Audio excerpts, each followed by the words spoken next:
El radioarte.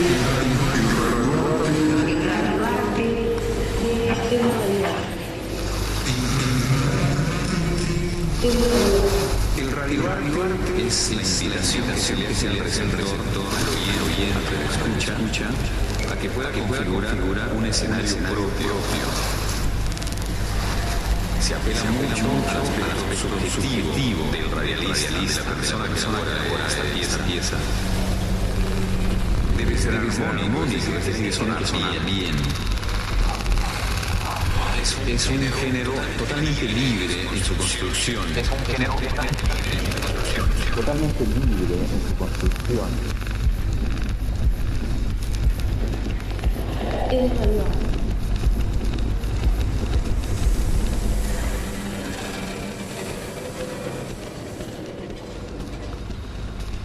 Radio art is the invitation that we make to the receiver, the radio listener.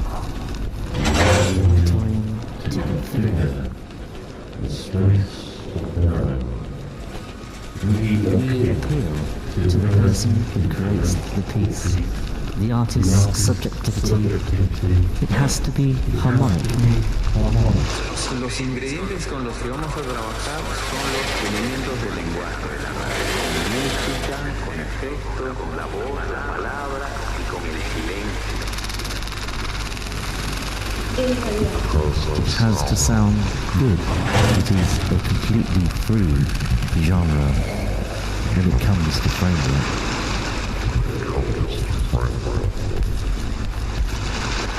Música, con efectos, con la voz, la palabra y con el silencio. There is no rigid diagram or structure that allow us to design radio art.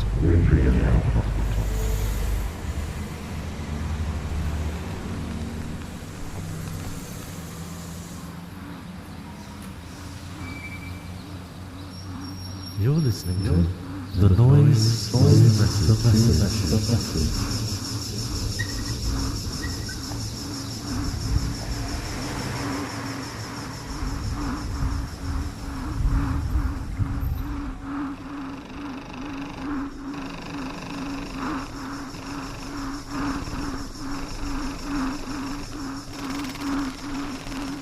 Para una mejor escucha, recomendamos el uso de auriculares.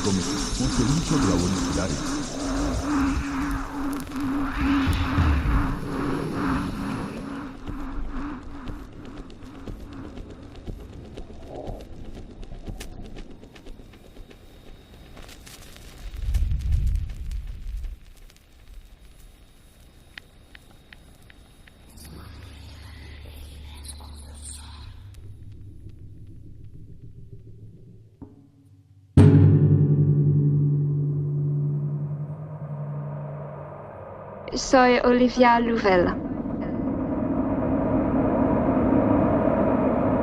y yo compongo música con mi laptop y manipulación de los objetos de sonido y con manipulación de la voz. Y con la idea de digital narrativa.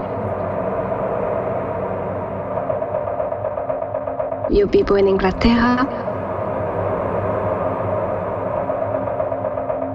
y me interesa mucho la relación entre la voz y la escultura.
I like to have a lot of material lying about the studio for a long time, even for years, so that I feel intimate with each piece.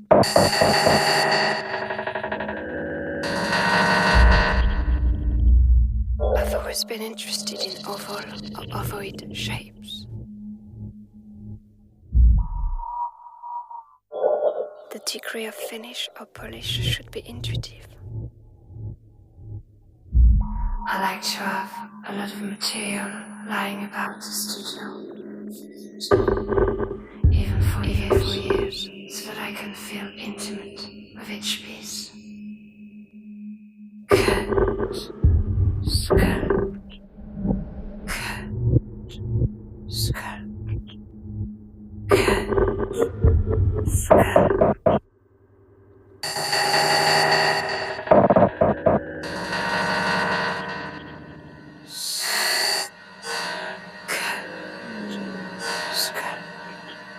It's a big question. But let me try. I have the record in front of me, so just to have a look at where. But I mean, as I said, El proyecto es en dos partes, and the overall title is Hepworth Resounds. So el SculptOr, el álbum, sobre las palabras del SculptOr y hay el resounding of the tape, which we discussed. So for the album SculptOr, everything is based on her words. And muchas veces yo comienzo un proyecto con texto, con palabras que me dan inspiración. Ya utilicé sus palabras para componer. Pero la primera composición que he hecho se llama Studio. How do you say starting point? El punto de comienzo es que yo grabé sonidos de un taller, de un workshop, taller de arte, a la Universidad de Brighton. So I did field recordings in the workshop, in the metal workshop. So I accumulated lots of really interesting sounds. And so this first track, Studio, has very little words actually. It's more like a construction in progress with the tools. And there's only a few bits of words, which is, yes, the sculptor says, I like to have a lot of material lying about the studio for a long time, even for years, so that I feel intimate with each piece. The degree of finish or polish should be intuitive. And actually, it's a spoken word piece. I don't sing in this one. I just integrated some of her words, and it's just spoken word. So that was really the starting point of Hepworth Resounds, this piece. But then, all the tracks, they don't have external instruments. I don't use MIDI, I don't use a piano or a synthesizer, I just construct music from the recorded sound. And very much in the tradition of Pierre Schaeffer, the musique concrète in Paris. I mean, it took me a long time to recognize that that was my lineage. But yes, this is really where I come from. It's the idea of you record sounds and you build from that, and you record the voice and then you cut it, chop it, stretch it, and then you build your material like that. And that's really the way I did this album and the way I work. So everything becomes organic from inside, from inside. Like, I very rarely, I've actually never used MIDI or My studio setup is so minimal. Obviously, I need a laptop. This is my instrument. And lots of interesting softwares and tools, which are tools. They're digital tools, but they are tools. It's just a different way of doing. So that's the way I did it. And then that was the first track that I started for the project. Yeah.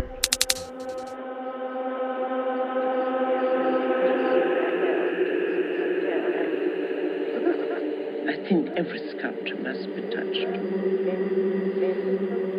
Well, it's part of the way you make it. And it's our first sensibility is the sense of feeling. The very first one we have when we're born. I think every person looking at a sculpture should use his own body. You can't look at the sculpture if you're going to stand stiff as a ramrod and stare at it. With a sculpture, you must walk around it, bend towards it, touch it, walk away from it. You must walk around it, bend towards it, touch it, walk away from it. You must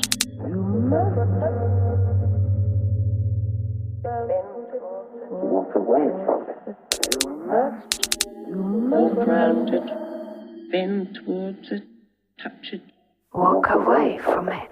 You must walk around it, bend towards it, touch it, walk away from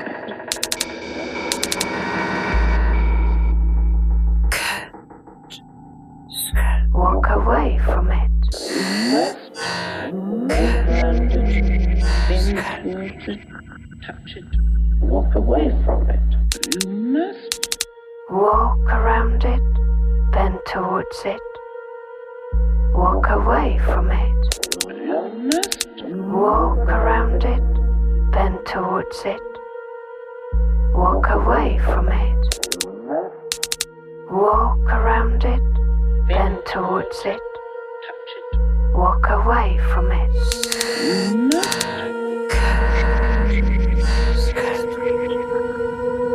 Walk away from it. Walk around it, bend towards it. Walk away from it. Walk around it, bend towards it. Walk away from it. Walk around it, bend towards it. Walk away from it. Walk around it, bend towards it. Walk away from it. Walk around it, bend towards it. Walk away from it. Walk around it, bend towards it. touch it. Walk away from it. Walk around it, bend towards it. Walk away from it.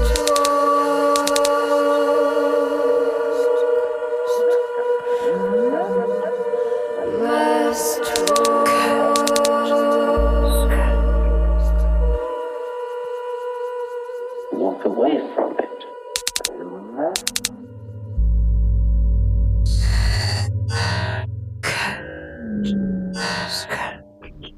Este proyecto es en dos partes, porque hay el álbum SculptOr y hay otra parte que es un resounding de una cinta que encontré durante mi investigación a la British Library. Yo estaba buscando material y a la British Library tienen esta cinta que es una cinta que fue grabado en los 60s, 1960s, 1961, 60s, yeah. En esta cinta, Barbara Hepworth habla de su artístico proceso. Basically, when I started this project, I didn't know where I was going. Empecé el proyecto con las palabras del SculptOr Barbara Hepworth. Y con las palabras yo he compuesto 9 composiciones que están en el álbum SculptOr. Pero después encontré esta cinta y me da la idea de... Yo pensé, oh my God, es un maravilloso material, una cinta con la voz del escultor Barbara Hepworth. Tengo que hacer algo con este cinta. Entonces el proyecto hay dos partes. Well, I was very excited because from the start I wanted to work with her voice. And I had started actually on the album, the first track is using a little bit of her voice, which I sourced from somewhere, but I'm not going to say from where. And I thought that would be amazing if I could work more with her voice. And so it's through the research process that I discovered the tape. And of course I was ecstatic to find a tape like that. And I thought also I would be interesting for people to discover Barbara Hepworth through her own words, to have a different perspective on her legacy. Porque la cinta da otra perspectiva sobre su legado.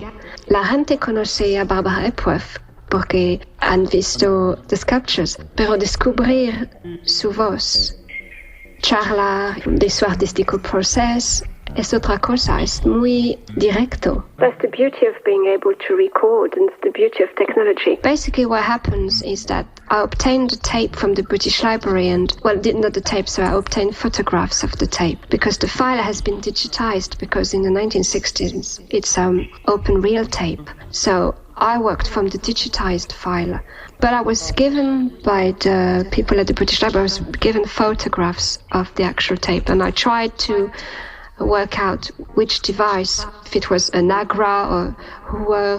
But what's fascinating is that in 1961, Barbara Hepworth can record directly from her own studio, surrounded by her sculptures in progress. She can record her thoughts about a creative process, and that is quite powerful. There is the initial purpose for the tape was for a pre-recorded talk with slides. So la cinta era para una pre-recorded charla con diapositivas.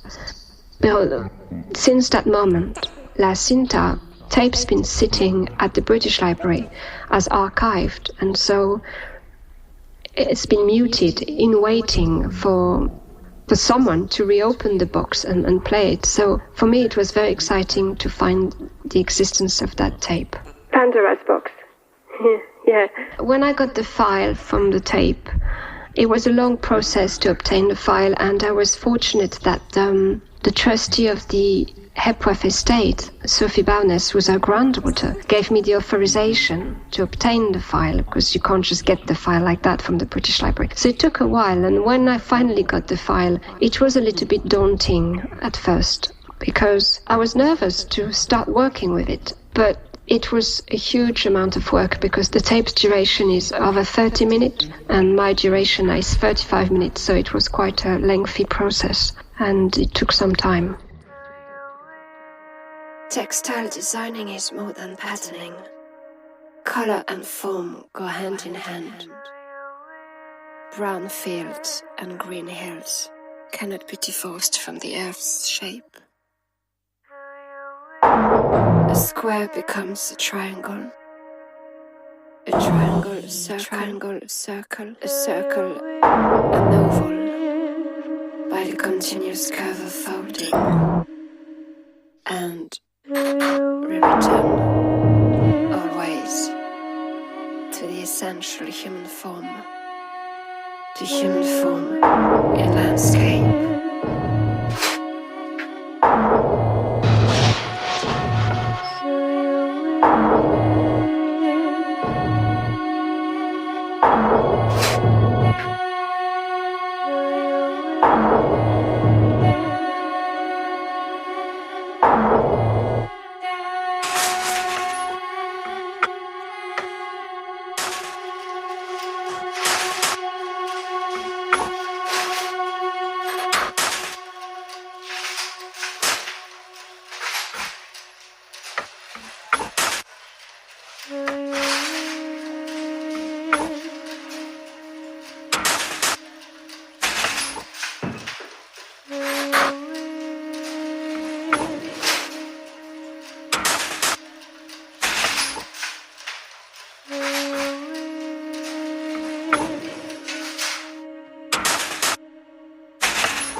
and we return always to the essential human form, the human form in landscape.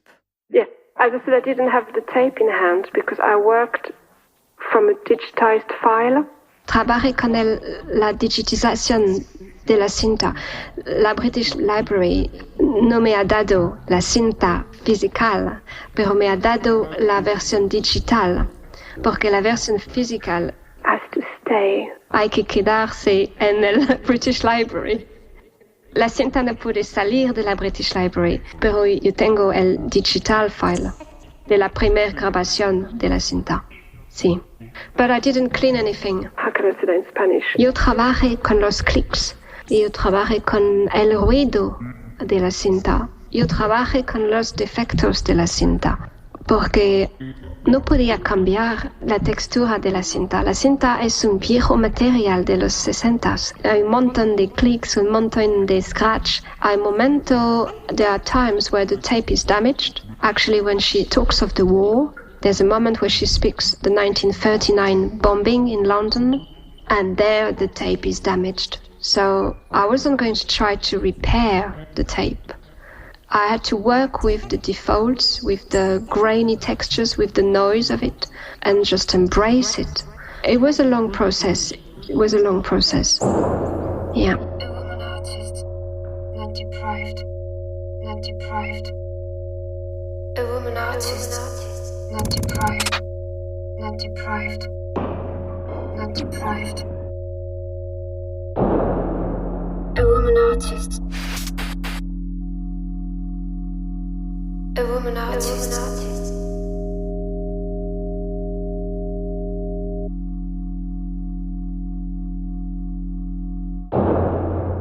A woman artist is not deprived by cooking and having children. One is in fact nourished by this rich life, not deprived. Provided one always does some work each day, even a single half hour. Even a single half hour, so that the image grows in one's mind. Deprived. I detest a day of no work, no music, no poetry.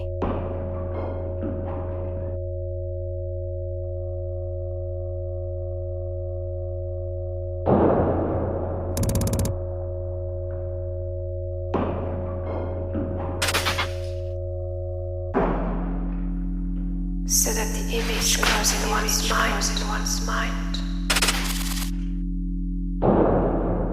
A woman artist, not deprived.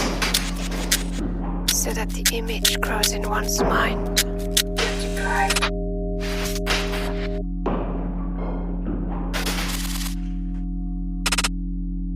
A woman artist,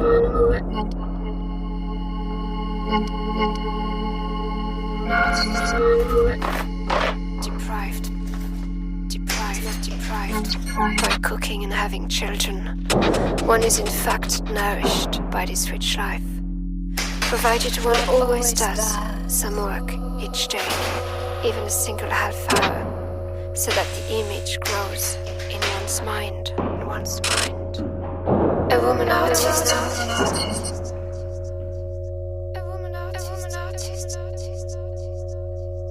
woman artist. A woman artist. A woman.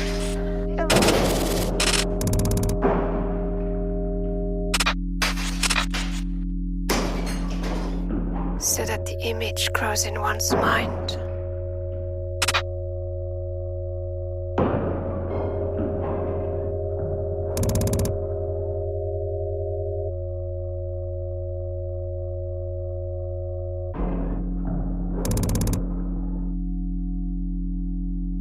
Not deprived.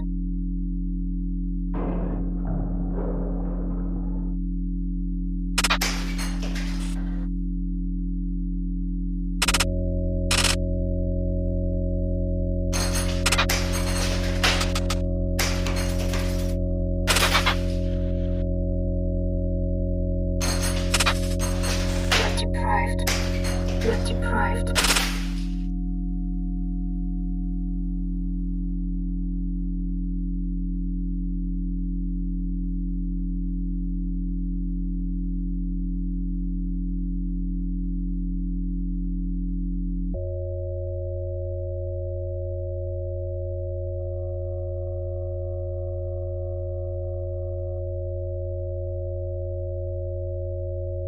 so that the image grows in one's mind. I think the idea of resounding, first is the idea of make it sound again. Es una nueva resonancia. The tape is muted, it's overlooked somewhere, and then it sounds again. So it resounds.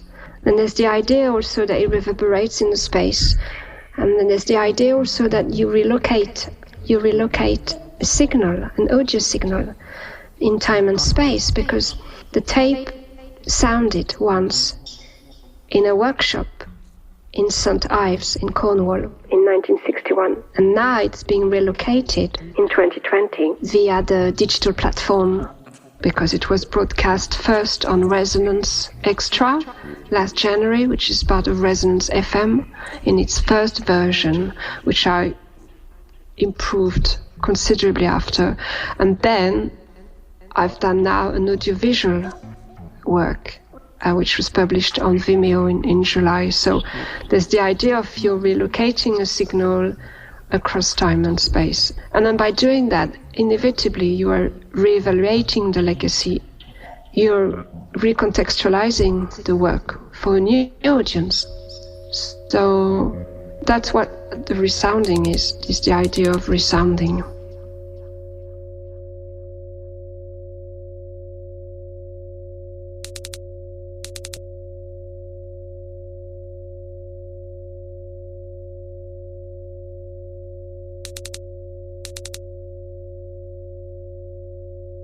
I must carve, must find stone to carve, carve.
A stone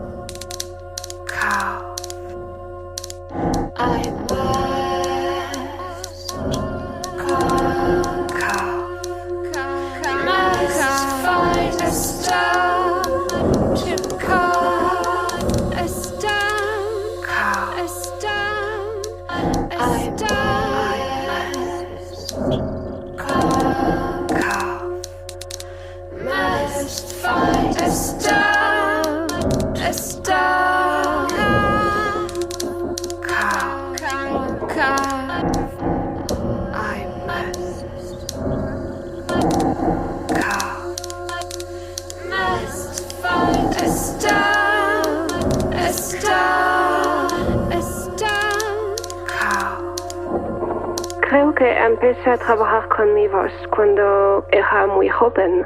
I joined a choir when I was a teenager. It took nearly 30 years to reach the point where I feel free to work in metal, where I feel free to work in metal. I think sometimes voice is a very natural element for women to start working with. Often the woman works with voice, and it's a bit cliché in a way, but if I'd been a man, would I have started to work with voice? I don't know, maybe not. But voice came naturally. So I was classically trained, and then I was interested in contemporary music and contemporary vocal music. Voz es un maravilloso material. I've often questioned why more women use voice than men in their electronic production, and often you'll find that there are many women composers who do work from voice, use their own voice as their own material to carve, and they're carving their own corporality. And I'm wondering where it's coming from. This is something that would need necesitaremos una grande investigación, but not today. But I think voice is often a material used by women more, I think. Maybe because it's too vulnerable. Well, the voice is a print. Ah, the voice is like digital print. Each voice is unique. It's like the digital print. Yes, the voice is unique, and that's why we have voice recognition. And this is something that, you can make an impression of a voice, but all our body goes through our voice, all our stories, all our DNA. The voice is fascinating. It's an endless area of experimentation, and I've been interested in also manipulating it and pushing it sometimes in another area. Yes. Hace mucho tiempo que trabajo con la voz. I mean, you could look at my discography, and then you'll see that if I look at it now, I can see that I started back in 2005. I released my first record in 2006, and I think it was called Luna Park Hotel. And there was the voice present on it. So, hace mucho tiempo que trabajo con la voz. But I don't want this to be voice as a sound, because voice becomes a musical element, also becomes a sonic element. And what I did with the album SculptOr is I edited a lot of the voice and transformed it into rhythmic, into texture, into percussive elements. Hay la idea de manipular la voz, que la voz es una textura que puede cambiar y there are no limits. I really try what I see.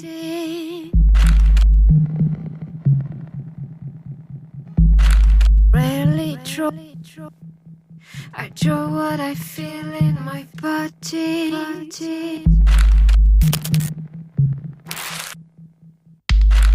Feel in my body. Feel in my body.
Touch, texture, size and scale, hardness and warmth, evocation and compulsion, to move, leave and love, to move, leave and love.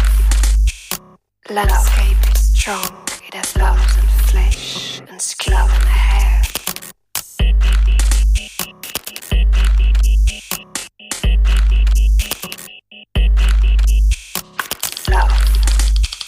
Landscape is strong, it has bones and flesh and skin and hair.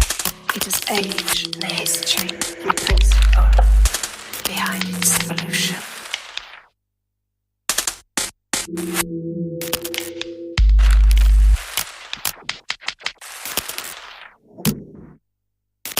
Sí, es un material y es un instrumento. Es lo mismo, porque la voz es un material, como el material que el escultor va a esculpir, como la piedra. Bueno, yo trabajo con este material, yo utilizando digital tools. Hay un paralelo, pero there's a parallel which I've been working on with this project of the SculptOr album is puedes manipular la representación gráfica del sonido de la voz con instrumentos, con tools. How do you say tools in Spanish? El escultor utiliza tools. I use tools. They're different, but they're the same. They have a purpose, which is to transform the original material. So there is a similarity, and I think it's, as I said, it's been some time that I'm interested in that. Hace un momento que me interesa la relación entre la voz y la escultura y esta idea de manipular la voz con instrumentos, que es un material. Oh, if I have a diary, if I write. Yeah, I don't, but when I work, I have a notebook where I write everything that comes. When I start a new project, I'm about to start a new project, and I've just ordered some nice notebooks so I can start gathering everything on it. So that's the way I do it. But to some extent, each project, each track, is in a way a diary, because it's me at a certain time in my life coming up with a sound proposition, and it reflects also my own research or my own questions of the time, if I worked on Barbara Hepworth, that it's inevitably I am a fan of her work, obviously, and I've got great admiration for what she's accomplished, and seeing her work and working on that and me trying to give a digital transposition is a questioning process for me. It's a kind of existential quest process so it's a kind of diary in a way.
I think the noise, your program is El ruido es el mensaje. I like the title very much. The noise, once again, the noise is a question in sound out and in sound, in composition. We ask ourselves all the time, what is noise, what is not noise?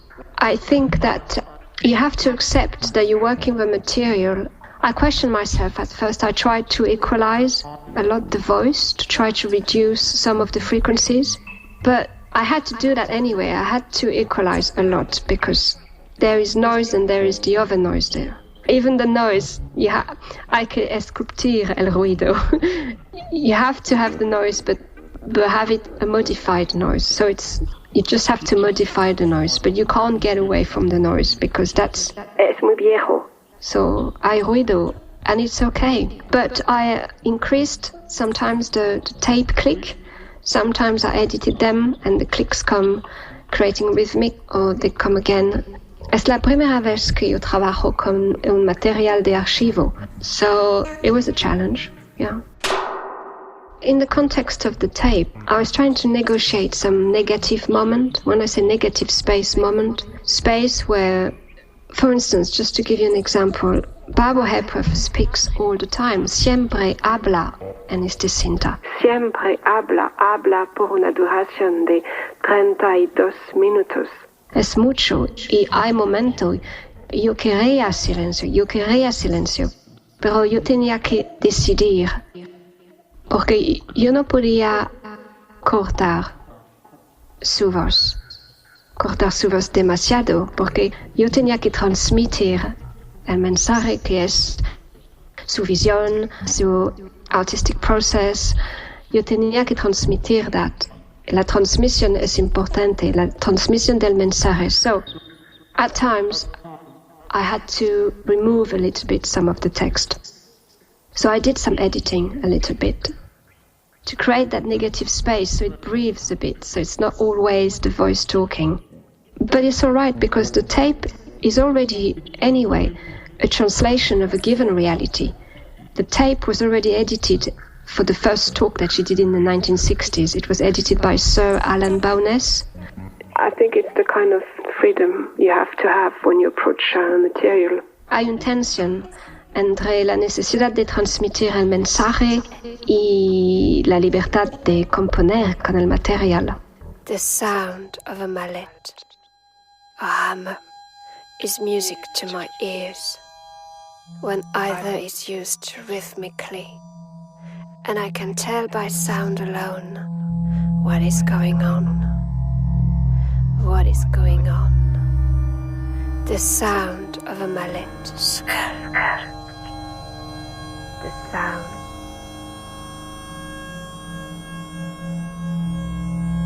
And I can tell by sound alone what is going on. What is going on?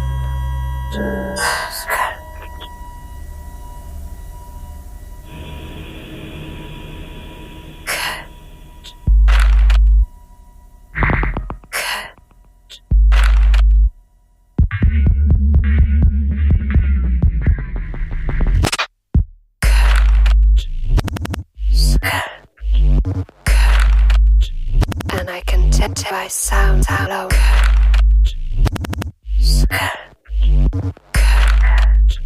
And I can tell by sound alone.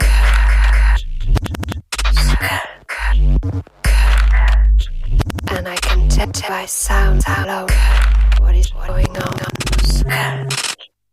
The sound of a mallet, a hammer, is music to my ears when either is used rhythmically, and I can tell by sound alone what is going on. What is going on?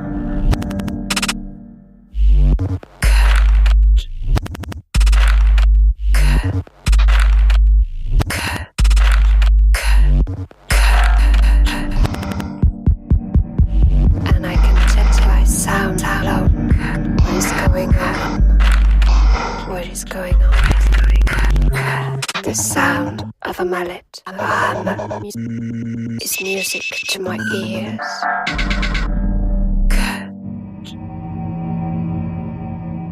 And I can tell by sound alone what is going on. What is going on? What is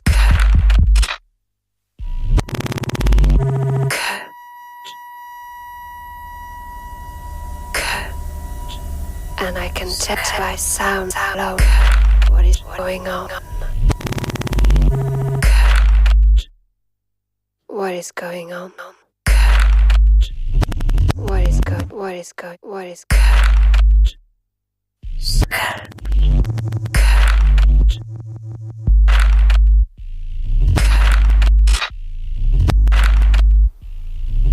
Well,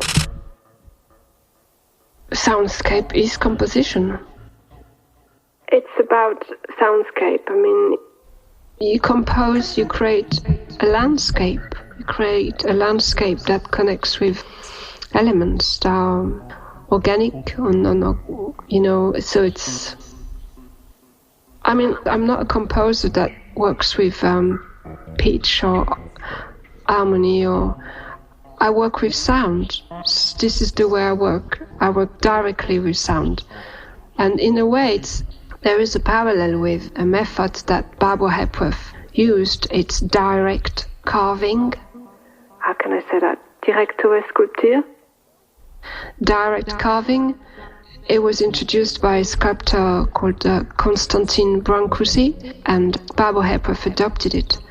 And it's the idea that, because you see, at that time, looking 30s, 1920s, direct carving, I think it's 1906, but I'm not sure really about the date, but a sculptor often would write a plan or would make a model, a clay model, and I would give that to maître d'œuvre, to the people who would build it.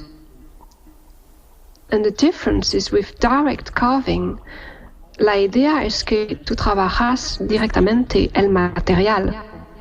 Y con esta manipulación del material surge una forma. Y esta forma puede ser abstracto, pero es orgánico, evolve directamente de tu manipulación del material. No hay la idea de representación, de hacer un modelo que das a dar a un asistente o asistentes. You do it yourself. And this was quite new, this idea, And for me, es lo mismo. Yo trabajo directamente con el material sonido. Y yo lo transformo y viene lo que viene. Yo no lo sé. Es una improvisación en el proceso de composición. And then I make a choice to keep or not to keep, or to push it further. But I like this idea of direct carving. And that's why with this project I also question my own process. It's a dialogue between the sculpture world and my world, and trying to make a parallel, perhaps. Yeah.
thank you. That's brilliant. Well, okay, well, lovely. As I said, lovely to meet you. And if you need some help with some of the words I say, or if there's anything you know that doesn't make sense, you feel free to get back to me. And in case you want to edit something and you're not sure, I'm happy to help. Brilliant. Okay, brilliant. Nice to see you. Bye-bye. Oh, yeah. Send me a postal address and I will send you a copy of the album. Yeah. Okay. Bye. Take care. Have a nice weekend. Bye-bye. Bye-bye.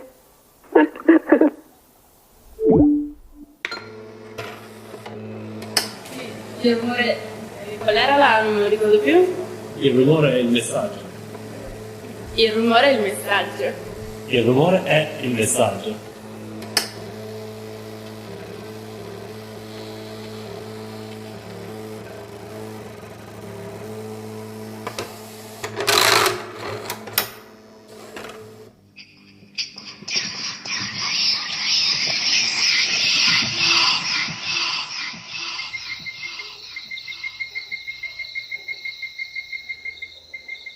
Vamos por más, dice la rana, escúchame, ¿eh? Esto recién empieza.